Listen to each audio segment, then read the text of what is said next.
عروسی مجلل زهرا الهام با جمال مبارز در استرالیا و اشتراک آریانا سعید در عروسی این دو هنرمند، افشای حقایق و رازهای پشت پرده زندگی زهرا الهام در استرالیا و خداحافظی زهرا الهام برای همیشه از هنر موسیقی. من در این ویدیو پیرامون حقایق همین ماجرا خواهم پرداخت، پس در ادامه با کانال دنیا اینفو باشید.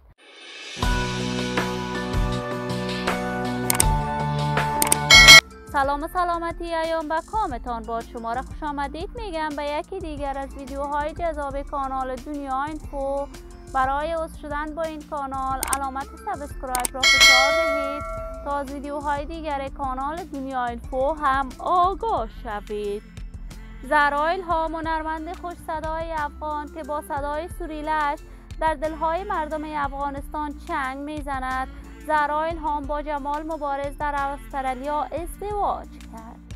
تصاویر زهرا الهام با جمال مبارز این روزها در صفحات مجازی دست به دست می شود که این دو را به اوج شهرت رساندند. اما معلوم نیست زهرا الهام به چی دلیل با جمال مبارز ازدواج کرد. جمال مبارز و زهرا الهام هر دو بعد از تحولات رژیمی در افغانستان با استرالیا پناهنده شدند.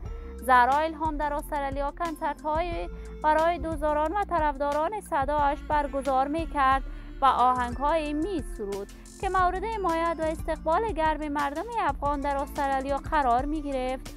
جمال مبارز هم آهنگ‌های اعتراضی رپش را برای دوستداران و طرفداران صدایش از طریق صفحات مجازیش نشر می‌کند. اما جالب اینجا زهرا الهام بعد از ازدواج با جمال مبارز از راه هنر موسیقی خداحافظی کرده است و دیگر آهنگی برای دوستداران و طرفداران صدایش نشر نکرده است. ما در انتظار نشر تازه‌ترین آهنگ‌ها از این دو هنرمند خواهیم بود. عزیزان و دوستان نهایت خوب کانال دنیا اینفو، برای عضویت با این کانال علامت سابسکرایب را فشار دهید تا از ویدیوهای دیگر کانال دنیا اینفو هم آگاه شوید.